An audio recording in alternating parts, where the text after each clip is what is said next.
Current PointsBet odds to win the Hero Challenge as we begin this second round. McIlroy, not surprisingly, is the favorite. Give me Colin Morikawa, plus 700. Love the way he's been hunting down the big names in the last couple of years. And pleased to be joined now by Jay Croucher. He is the head of trading at PointsBet. Jay, thank you for being with us. How does Rory's improved form shape his odds going forward? A lot. He's the big story from the start of this season and for this tournament as well. He started favourite, now he's even more of a favourite.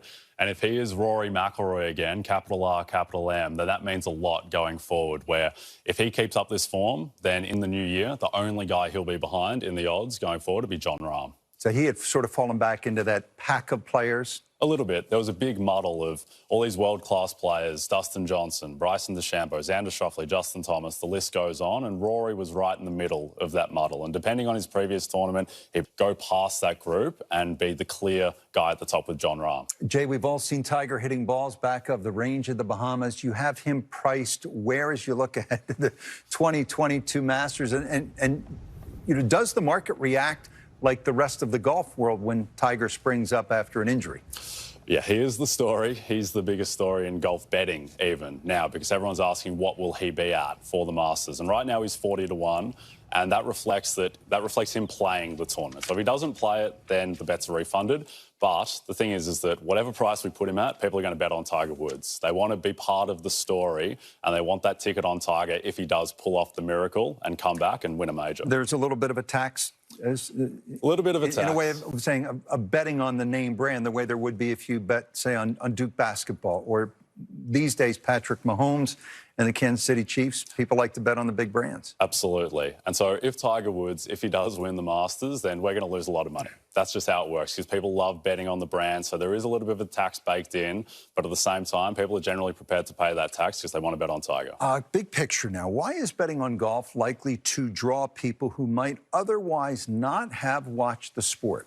Well, I think it's the best betting sport there is. Why? Just because two things. So pre-match betting, if you have a bet on, say, Abe Answer at 20-1 on Thursday morning, and then he's in the mix on Sunday, and you've watched him every shot, every hole leading up to Sunday, Thursday through Saturday, and you've learned about the player, you've learned more about the course, about the game, and then you're in the mix on the Sunday, there's not much better than that in terms of betting. What other opportunities does golf provide that are unique, that may not be available in the NBA or the NFL, for example? Well, I think in-game betting is what really lends itself to golf, where it's not like basketball where you've got players sprinting up and down the hardwood floor, or the NFL where players are rushing to the line of scrimmage in a 2-minute drill. In golf, the cadences of the sport allow you to breathe a little bit and place in-game wagers. So there is a day coming, correct, where Rory steps up to a tee with a driver. Someone could bet over under 320 yards, yes? Absolutely. That's coming. Okay. 175 yards, second shot, inside 15 feet or not. There will be what you call a market for that? Yes, so we call them micro markets. So bottom line, I mean, there is going to be action, correct, from sun up until sundown in this sport. Definitely. Right? I mean, that's why we see the people, the volunteers with the shot link. Yes. On every single hole, at every tour event. So from the time they tee at 7:30, pick the event, Honda Classic, until the time they're done. Definitely. That's the future. And the example I always give is the playoff between Cantlay and DeChambeau at the BMW Championship at Caves Valley. Imagine being able to bet on that every single shot when Cantlay needs to sink a 21-footer to force the playoff. The house always wins. We hear that. Is that true? In the long term, we hope that's right. Otherwise, I'll be back in Australia being a lawyer. But certainly, you can win week to week. How could a player, a gambler, improve his or her chances of winning? Sometimes, once in a while. I think you've got to look at the individual players and just what their upside is and how to bet them. So if you want to bet on someone to win a tournament, then you want high upside. You want guys like Brooks Koepka or say a Matt Wolff, who has huge variance upside. And if you're betting more top 10, top 20, you want more consistency. Guys like, say, Louis Oosthuizen. You like the idea of picking one matchup, say, versus 4 or 5 matchups, a matchup being Justin Thomas versus Brooks Koepka today? Definitely. Why is that a better strategy, one matchup versus, say, 4 or 5 in a day? Well, I think that it just gives you more time to just hone in on the individual player, the matchup, and also how the course fits their style. What other trends are you seeing in your business right now, specifically with golf? So we're seeing a huge shift towards in-play. So 2.5 years ago when I got to America, in-play was about 30% of our betting. Now it's over 50%. We expect that's going to get more and more as we roll out more markets, as people become more accustomed with betting in play. That's definitely the future. Do you think this will have an impact, for example, on television ratings? More people watching?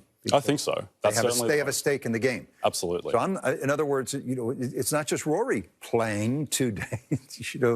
Tom or Tina from Ohio is playing. Absolutely. And that's the best thing about in-game betting is that, it gives you investment in what's going on in the moment. Okay. Last question. You have a parent out there, a mother or father, and you have an impressionable youngster who watches a lot of golf Thursday through Sunday on this network and on every other network.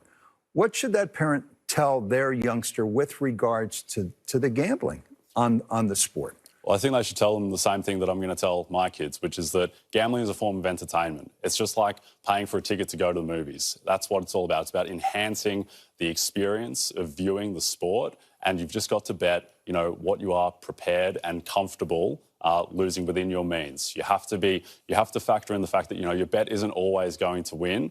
And that just has to go into how you approach gambling, that you need to bet within your means and you need to be able to walk away. So you're viewing it, for example, as you have a budget for streaming services, how much you pay for a month for Peacock, for whatever else it is. Factor this the same way. Absolutely. That's what we want. We want people betting recreationally for entertainment as a way to make sports more enjoyable. Golf betting, going to be an enormous business. No question in your mind? It's going to be huge. The sport lends itself so well to betting. There's increased take-up year on year. And so we think this is a huge part of golf and betting going forward.